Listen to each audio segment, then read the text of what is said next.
It was very interesting to hear a live performance of Boulez's Rituel last Thursday, conducted by Maxime Pascal. Fantastic performance. I remember hearing Rituel in a performance at the festival hall in the 1980s, conducted by Pierre Boulez himself. And of course that was thrilling because Boulez was a great conductor, very charismatic conductor actually. It wasn't the flamboyant charisma of standard conductors. It was much more the charisma of a conductor who was incredibly authoritative and just stood there carving the air with his hands and looking as if he could hear every note, which he could because he had the most amazing ear.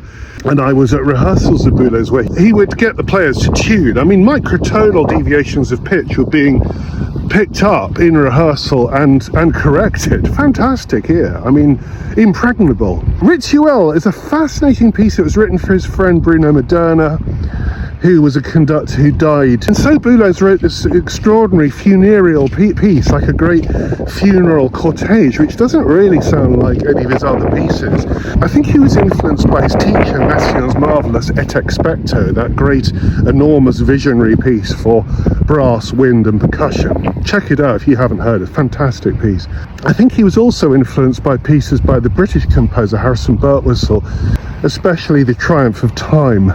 And I get the feeling that Boulez wanted to have a go himself at that sort of incantatory, grand, processional piece with pulses sort of banging out in different parts of the orchestra. And it's a wonderful piece. You've got all these percussion instruments acting as chronometers. The whole piece is like the passing of time. It's really about death.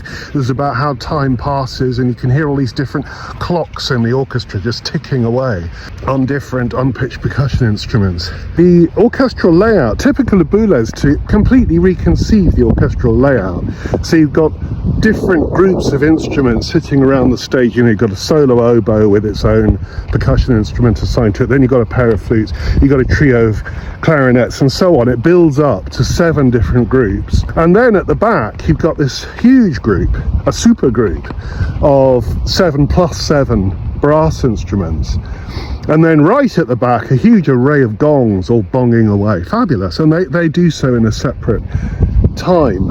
And you'd think this would sound like a mess, but it doesn't. It sounds wonderfully controlled and mysterious and exotic. Fantastic. And it absolutely sounds like a classic piece in the sense that it sounds like music that belongs to the past, actually. And I think it does. It doesn't really belong to our era anymore. It's not really modern anymore. It's an old work, 1975. You know, we've moved on, but it has the status of a classic work of art from that period, a sort of brutalist funeral cortege.